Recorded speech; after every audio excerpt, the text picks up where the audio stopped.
ಕಳೆದ 29ನೇ ತಾರೀಕು ಸಿಟಿಯಲ್ಲಿ ಶಿವಸೇನಾ ಪಕ್ಷದಿಂದ ಭಾಳ ದೊಡ್ಡ ಹೋರಾಟವನ್ನು ಹಮ್ಮಿಕೊಂಡಿದ್ವಿ. ಉದ್ದೇಶ ಏನು ಅಂತ ಕೇಳಿದರೆ, ನಗರ ಪ್ರವೇಶ ಮಾಡುವಂತಹ ಅಕ್ರಮ ಜಾನುವಾರುಗಳಿರ್ಬೋದು ಮತ್ತು ಮರಳು ಗಾಡಿಗಳಿಗೆ ತಪಾಸಣೆಗಾಗಿ ಚೆಕ್ ಪೋಸ್ಟ್ ನಿರ್ಮಾಣ ಮಾಡಲಿಕ್ಕೆ ಆಗ್ರಹವನ್ನು ನಾವು ಗೃಹ ಮಂತ್ರಿಗಳಿಗೆ ಮಾಡಿದ್ವಿ. ಆದರೆ ಹೋರಾಟ ನಡೆದು 10 ತಿಂಗಳು ಕಳೆದರೂ ಕೂಡ ಇಲ್ಲಿಯವರೆಗೆ ಇಲ್ಲಿಯ ತಾಲೂಕು ಮತ್ತು ಜಿಲ್ಲಾ ಆಡಳಿತ, ಪೊಲೀಸ್ ಆಯುಕ್ತರು ಒಂದೇ ಒಂದು ಚೆಕ್ ಪೋಸ್ಟನ್ನು ನಿರ್ಮಾಣ ಮಾಡಿಲ್ಲ. ಜೊತೆಗೆ ಅಕ್ರಮ ಕಸಾಯಿಖಾನೆಗಳ ಮುಚ್ಚಬೇಕು ಅನ್ನುವಂತಹ ಒಂದು ಆಗ್ರಹ ಕೂಡ ಮಾಡಿದ್ವಿ.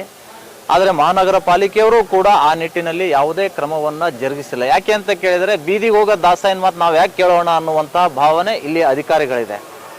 ಶಂಕದಿಂದ ಬಂದರೆ ಮಾತ್ರ ತೀರ್ಥ, ಇಲ್ಲಿಯ ಉಸ್ತುವಾರಿ ಮಂತ್ರಿಗಳು ಹೇಳಿದರೆ ಮಾತ್ರ ನಾವು ಆದೇಶ ಪಾಲನೆ ಮಾಡ್ತೀವಿ, ನೀವು ಯಾರು ಹೇಳೋರು ಅನ್ನುವಂಥ ಸ್ಥಿತಿಗೆ ಇಲ್ಲಿ ಅಧಿಕಾರಿಗಳು ಕಾರ್ಯನಿರ್ವಹಿಸ್ತಾ ಇದ್ದಾರೆ. ಇದು ಸಂವಿಧಾನ ವಿರೋಧಿ ಕೆಲಸ. ಇದನ್ನು ಶಿವಸೇನಾ ಪಕ್ಷ ಉಗ್ರವಾಗಿ ಖಂಡಿಸ್ತದೆ. ಇನ್ನು ಎರಡನೇ ವಿಷಯ, ಅಂಬಾದಾಸ್ ಮಹಾನಗರ ಪಾಲಿಕೆಯ ಒಬ್ಬ ಅಧಿಕಾರಿ ಮೊನ್ನೆ ಡಿಸೆಂಬರ್ 6ನೇ ತಾರೀಕು ಶೌರ್ಯ ದಿನಾಚರಣೆಯ ಒಂದು ವಿಡಿಯೋವನ್ನು ಸ್ಟೇಟಸ್ ಇಟ್ಟಿದ್ದಕ್ಕಾಗಿ ಕೆಲ ಮುಸ್ಲಿಂ ಯುವಕರು ಆ ವ್ಯಕ್ತಿಯ ಮೇಲೆ, ಅಧಿಕಾರಿಯ ಮೇಲೆ FIR ಅನ್ನು ದಾಖಲು ಮಾಡಿದ್ದಾರೆ. ನಾನು ಇಲ್ಲಿಯ ಕಮಿಷನರ್ ಕೇಳಲಿಕ್ಕೆ ಬಯಸ್ತಾ ಇದ್ದೀನಿ, ಮುಸ್ಲಿಂ ಯುವಕರು ಬಂದು ಅಧಿಕಾರಿಗಳ ಮೇಲೆ ದೂರು ಕೊಟ್ಟರೆ ಇಮಿಡಿಯೇಟ್ FIR ಮಾಡ್ತೀರಿ ಬ್ರಹ್ಮಪುರ ಠಾಣೆಯಲ್ಲಿ. ಅದೇ ನಾವು ಮಸೀದಿಗಳಿಂದ ಕಿರಿಕಿರಿ ಆಗ್ತದೆ ಅಂತ ಹೇಳಿ 2 ತಿಂಗಳ ಹಿಂದೆ ನಿಮಗೆ ದೂರು ಕೊಟ್ಟರೆ, ಇಲ್ಲಿ ಒಂದೇ ಒಂದು ಕಂಪ್ಲೇಂಟನ್ನು ಕಂಪ್ಲೇಂಟ್ ಸ್ವೀಕರಿಸಿದ FIR ಅನ್ನು ಇಲ್ಲಿವರೆಗೂ ನೀವು ಮಾಡಿಲ್ಲ. ಇದು ಯಾವ ಸಾಮಾಜಿಕ ನ್ಯಾಯ ಇದು? ಈ ರೀತಿ ಮಾಡಲಿಕ್ಕೆ ಇಲ್ಲಿ ಕಮಿಷನರೇಟ್ ಬೇಕಾ? ಇಲ್ಲಿ IPS ಅಧಿಕಾರಿ ಬೇಕಾ? ಇದನ್ನು ಯಾರಾದರೂ ಮಾಡ್ಬೋದಲ್ಲ. ಒಬ್ರು ಕಂಪ್ಲೇಂಟ್ ತಗೊಳ್ಬೋದು, ಇನ್ನೊಬ್ಬರನ್ನ ಬಿಟ್ಟು ಕಳಿಸ್ಬೋದು. ಅದು ಬೇರೆ ಸಾಮಾನ್ಯ ಅಧಿಕಾರಿಗಳು ಕೂಡ ಮಾಡ್ಬೋದು. ಇದನ್ನು ಮಾಡಲಿಕ್ಕೆ ನೀವು IPS ಅಧಿಕಾರಿ ಇಬ್ಬರಿಬ್ಬರನ್ನ ತಂದು ಕೂಡಿಸಿದಿರಿ ಅಂದರೆ ಸಾರ್ವಜನಿಕರಿಗೆ ಸಾಮಾಜಿಕ ನ್ಯಾಯ ಸಿಗುವಂಥದ್ದು ಯಕ್ಷ ಪ್ರಶ್ನೆ ಆಗಿದೆ. ಇದನ್ನು ನಾವು ಖಂಡಿಸ್ತಾ ಇದ್ದೀವಿ.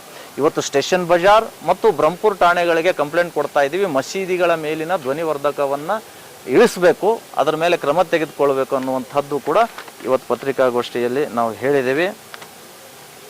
ಇನ್ನೊಂದು ಅಂದರೆ, ದ್ವೇಷ ಭಾಷಣ ಕಡಿವಾಣ ಹಾಕಲಿಕ್ಕೆ ನಾವು ಮಸೂದೆಯನ್ನು ಜಾರಿ ಮಾಡ್ತಾ ಇದ್ದೀವಿ ಅಂತ ಹೇಳಿ ಸಿದ್ದರಾಮಯ್ಯನವರು ಒಂದು ಸ್ಟೇಟ್ಮೆಂಟನ್ನು ಕೊಟ್ಟಿದ್ದಾರೆ. ಓರಲ್ ಆಗಿ ಅವ್ರು ಹೇಳಿದ್ದಾರೆ, ದ್ವೇಷ ಭಾಷಣ ಅಂದರೆ ಎಲ್ಲ ಸಮಾಜಕ್ಕೂ ಅನ್ವಯ ಆಗುತ್ತೆ ಅಂತ. ಆದರೆ ಇವರ ಒಳಗಡೆ ಏನಿದೆ ಅಂದರೆ, ಹಿಂದೂ ನಾಯಕರನ್ನ ಕಟ್ಟಿ ಹಾಕಬೇಕು, ಹಿಂದೂ ನಾಯಕರ ಬಾಯಿಯಿಂದ ಬರುವಂತಹ ಸತ್ಯವನ್ನ ತಡೆ ಹಿಡಿಬೇಕು ಅನ್ನುವ ಕಾರಣಕ್ಕಾಗಿ ಇವತ್ತು ಅವರು ಮಸೂದೆಯನ್ನ ಜಾರಿಯನ್ನ ಮಾಡಲಿಕ್ಕೆ ಹೊರಟಿದ್ದಾರೆ. ನಾನು ಹೇಳ್ತೀನಿ, ಶೋಭಾಯಾತ್ರೆಯಲ್ಲಿ ಮೆರವಣಿಗೆ ಹೋಗುವಂತಹ ಸಂದರ್ಭದಲ್ಲಿ ಯಾವ ಮಸೀದಿಯಿಂದ ಕಲ್ಲು ಬರುತ್ತೋ ಆ ಮಸೀದಿಯ ರಕ್ಷಣೆ ಮಾಡಲಿಕ್ಕೆ ಈ ಮಸೂದೆಯನ್ನ ಜಾರಿ ಮಾಡ್ತಾ ಇದ್ದಾರೆ. ಇದನ್ನ ಶಿವಸೇನಾ ಪಕ್ಷ ಉಗ್ರವಾಗಿ ಖಂಡಿಸುತ್ತೆ.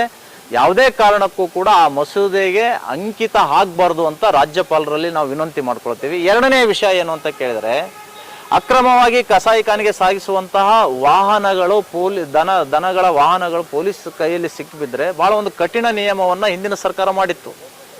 5 ಲಕ್ಷ ರೂಪಾಯಿ ಬ್ಯಾಂಕ್ ಗ್ಯಾರಂಟಿಯೊಂದಿಗೆ ಅದನ್ನು ಬಿಡುಗಡೆ ಮಾಡ್ಕೊಂಡು ಹೋಗ್ಬೇಕಾದಂಥದ್ದಿತ್ತು. ಆದರೆ ಇವರು ಅದನ್ನು ಸಡಿಲ ಮಾಡಿ ಬೇಕಾಬಿಟ್ಟು ನೀವು ದನಗಳನ್ನು ಸಾಗಿಸಿ ಅನ್ನುವಂತಹ ರೀತಿಯಲ್ಲಿ ಆ ಕಾನೂನು ಕೂಡ ಇವರು ಸಡಿಲ ಮಾಡಲಿಕ್ಕೆ ಹೊರಟಿದ್ದಾರೆ. ಇದನ್ನು ನಾವು ಖಂಡಿಸ್ತಾ ಇದ್ದೀವಿ. ಇದು ಸಂವಿಧಾನ ವಿರೋಧಿಯಾಗಿದೆ.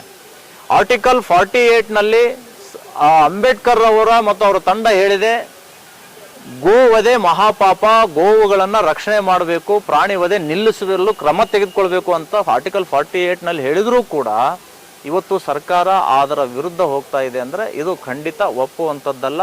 ಇದು ಸಂವಿಧಾನ ವಿರೋಧಿ ಕೃತ್ಯ ಅನ್ನುವಂಥದ್ದನ್ನು ನಾನು ಹೇಳಲಿಕ್ಕೆ ಬಯಸ್ತಾ ಇದ್ದೀನಿ. ಇನ್ನು ಮೂರನೇದು ಏನು ಅಂತ ಕೇಳಿದರೆ, ಇಲ್ಲಿ 3 ವಾರ್ಡ್ಗಳಿದ್ದಾವೆ.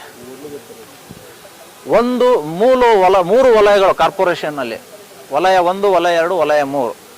ವಲಯ 1ರಲ್ಲಿ ಕೇವಲ 14 ವಾರ್ಡ್ ಇದ್ದಾವೆ. ಆ 14 ವಾರ್ಡ್ನಲ್ಲಿ 20 ಕೋಟಿ ರೂಪಾಯಿ ತೆರಿಗೆ ಸಂಗ್ರಹ ಆಗುತ್ತೆ. ಇನ್ನು ಉಳಿದ ವಾರ್ಡ್ 2, 3ರಲ್ಲಿ ಉಳಿದ ವಾರ್ಡ್ಗಳಿದ್ದಾವೆ. ಆ ಹೆಚ್ಚಿನ ವಾರ್ಡ್ಗಳು ಮತ್ತು ವಾಣಿಜ್ಯ ಕೇಂದ್ರಗಳಿರೋದೇ ಈ 2, 3 ವಾರ್ಡ್ನಲ್ಲಿ. ಅಲ್ಲಿ ತೆರಿಗೆ ಸಂಗ್ರಹ ಆಗುವಂಥದ್ದು ಕೇವಲ 4 ರಿಂದ 5 ಕೋಟಿ.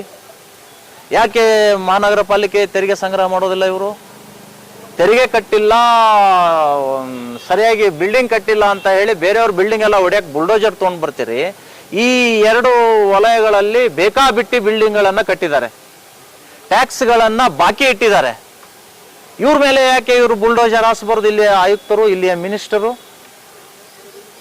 ನಾನು ಆಗ್ರಹ ಪಡಿಸ್ತಾ ಇದ್ದೀನಿ, ಕೂಡಲೇ ಯಾರು ತೆರಿಗೆ ವಂಚಕರಿದ್ದಾರೆ ಅವರ ಮನೆಯ ಮತ್ತು ವಾಣಿಜ್ಯ ಕೇಂದ್ರಗಳಿಗೆ ವಿದ್ಯುತ್ ಮತ್ತು ನೀರು ಸರಬರಾಜು ಸಂಪರ್ಕವನ್ನು ಕಡಿತಗೊಳಿಸಬೇಕು ಅನ್ನುವಂಥ ಆಗ್ರಹವನ್ನು ಮಾಡ್ತಾ ಇದ್ದೀವಿ. ಈ ಎಲ್ಲ ಕಾರ್ಯಗಳ ಆಗಬೇಕು ಅನ್ನುವ ಕಾರಣಕ್ಕಾಗಿ ಬರುವ ಗುರುವಾರದಂದು ಸರ್ದಾರ್ ವಲ್ಲಭಾಯ್ ಪಟೇಲ್ ವೃತ್ತದಲ್ಲಿ ಶಿವಸೇನೆ ಪಕ್ಷದ ವತಿಯಿಂದ ಸಾರ್ವಜನಿಕರಿಂದ ಸಹಿ ಸಂಗ್ರಹ ಅಭಿಯಾನವನ್ನು ನಾವು ಇಟ್ಕೊಂಡಿದ್ದೀವಿ. ಅಭಿವೃದ್ಧಿ ಆಗಬೇಕು, ಕಲಬುರಗಿ ಸ್ಮಾರ್ಟ್ ಸಿಟಿ ಮಾಡ್ತೀನಿ, ಹಾಗೆ ಮಾಡ್ತೀನಿ ಅಂತ ಹೇಳೋರು ಇವತ್ತು ಟ್ಯಾಕ್ಸ್ ಕೋಟಿಗಟ್ಟಲೆ ಪೆಂಡಿಂಗ್ ಬಿದ್ದಿದೆ ಅಲ್ರಿ. KBN ಹಾಸ್ಪಿಟಲ್ದಲ್ಲಿ 17 ಕೋಟಿ ರೂಪಾಯಿ ನಿಂತ್ಕೊಂಡಿದೆ. ವಿತೌಟ್ ಪರ್ಮಿಷನ್ ದೊಡ್ಡ ಬಿಲ್ಡಿಂಗ್ ಕನ್ಸ್ಟ್ರಕ್ಷನ್ ಮಾಡಿದ್ದಾರೆ. ದುರಂತ ಇವರು ಅದನ್ನು ಉದ್ಘಾಟನೆ ಮಾಡೋಕ್ಕೂ ಹೋಗುವಂಥ ಮೊದಲನೇ ನಮ್ಮ ಉಸ್ತುವಾರಿ ಮಂತ್ರಿಗಳಾಗ್ಬೋದು ಅಂತ ನನಗನ್ನಿಸುತ್ತೆ. ಇವೆಲ್ಲಕ್ಕೂ ಕೂಡ ಒಂದು ಮಾರ್ಗ ಸಿಗಬೇಕು ಅನ್ನೋ ಕಾರಣಕ್ಕಾಗಿ ರಾಜ್ಯಪಾಲರಿಗೆ ಸಹಿ ಸಂಗ್ರಹಿಸಿ ನಾವು ಒಂದು ಮನವಿಯನ್ನು ರಾಜ್ಯ ಸರ್ಕಾರದ ವಿರುದ್ಧ ಕೊಡೋರಿದ್ದೀವಿ. ಕೊನೆಯದಾಗಿ ಏನು ಅಂತ ಕೇಳಿದರೆ, ದಿಲ್ಲಿಯಲ್ಲಿ ಬಾಂಬ್ ಬಿದ್ದಾಗ ಬಾಯಿ ಬಿಡದಂತಹ ಬಾನು ಮುಸ್ತಕ್ ಅವರು ನಿನ್ನೆಯ ದಿನ ಒಂದು ಸ್ಟೇಟ್ಮೆಂಟ್ ಕೊಟ್ಟಿದ್ದಾರೆ. ಬಾಬ್ರಿ ಮಸೀದಿ ಕೆಡವಿದ್ದು ಮಸೀದಿ ಅಲ್ಲ, ಹಿಂದೂ ಮುಸ್ಲಿಂ ಭಾತೃತ್ವವನ್ನು ಕೆಡವಿದ್ದಾರೆ ಅಂತ ಒಂದು ಸ್ಟೇಟ್ಮೆಂಟನ್ನು ಕೊಟ್ಟಿದ್ದಾರೆ. ನಾನು ಹೇಳ್ತಾ ಇದ್ದೀನಿ, 33 ವರ್ಷದ ಹಳೆಯ ಪುರಾಣ ತೆಗೆದುಕೊಂಡು ಇಲ್ಲಿ ಭಾತೃತ್ವದ ಬಗ್ಗೆ ನೀವು ಮಾತಾಡ್ತೀರಿ. ಹಾಗಾದರೆ ಅದಕ್ಕಿಂತಲೂ ಹಿಂದೆ ಹೋಗಿ 1947ರಲ್ಲಿ ಈ ದೇಶ ವಿಭಜನೆ ಆಯಿತು, ಅವಾಗ ಭಾತೃತ್ವ ಹಾಳಾಗಲಿಲ್ಲ. ಅದ್ರ ಬಗ್ಗೆ ಯಾಕೆ ಮಾತಾಡೋದಿಲ್ಲ ಇವರು? ದಿಲ್ಲಿಯಲ್ಲಿ ಬಾಂಬ್ ಬ್ಲಾಸ್ಟ್ ಆಗಿ 12 ಜನ ಅಲ್ಲಿ ಹಿಂದೂರು ಸತ್ರು, ಮುಸ್ಲಿಮರು ಸತ್ರು, ಅಲ್ಲಿ ಭಾತೃತ್ವ ಹಾಳಾಗಲಿಲ್ಲ. ಅದ್ರ ಬಗ್ಗೆ ಯಾಕೆ ಇವರು ಮಾತಾಡೋದಿಲ್ಲ?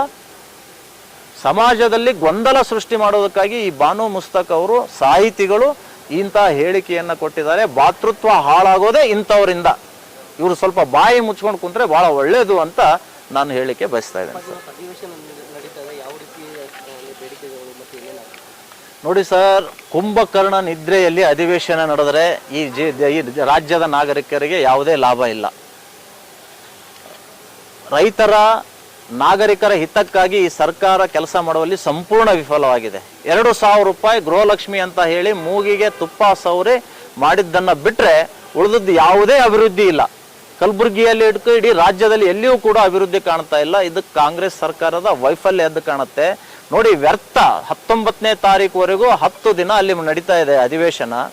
ವ್ಯರ್ಥ ಅಧಿವೇಶನ ಅಂತ ನಾನು ಹೇಳಲಿಕ್ಕೆ ಬಯಸ್ತೇನೆ. ಯಾವುದೇ ಅಭಿವೃದ್ಧಿ ಆಗಲಿಕ್ಕೆ ಸಾಧ್ಯ ಇಲ್ಲ. ದುಡ್ಡೇ ಇಲ್ಲ ಅಂದಾಗ ಅಭಿವೃದ್ಧಿ ಏನು ಮಾಡ್ತಾರೆ? 20 ಕೋಟಿ ರೂಪಾಯಿ ಇವರು ಖರ್ಚು ಮಾಡಿ ಅಧಿವೇಶನ ಮಾಡ್ತಾ ಇದ್ದಾರೆ. ಇಂತಹ ಅಧಿವೇಶನದ ಸಂದರ್ಭದಲ್ಲಿ ರೈತರಿಗೋಸ್ಕರ ಏನಾದರೂ ಕಲ್ಯಾಣ ಆಗುವಂತಹ ರೀತಿಯಲ್ಲಿ ಇವರು ಕೆಲಸ ಮಾಡಬೇಕು. ಕಬ್ಬಿಗೆ ಬೆಂಬಲ ಬೆಲೆ ಕೊಡುವಂಥದ್ದಾಗಲಿ, ಸಾಲ ಮನ್ನಾ ಮಾಡುವಂಥದ್ದಾಗಲಿ ಈ ನಿಟ್ಟಿನಲ್ಲಿ ಅವರು ಕೆಲಸ ಮಾಡಿದರೆ ಇದು ಅಧಿವೇಶನ ಮಾಡಿದ್ದಕ್ಕೂ ಕೂಡ, ಅದು ಉತ್ತರ ಕರ್ನಾಟಕದಲ್ಲಿ ಅಧಿವೇಶನ ಮಾಡಿದ್ದಕ್ಕೂ ಸಾರ್ಥಕ ಆಗುತ್ತೆ ಅನ್ನುವಂಥದ್ದು ನಮ್ಮ ಒಂದು ಸಂದೇಶ ಇದೆ.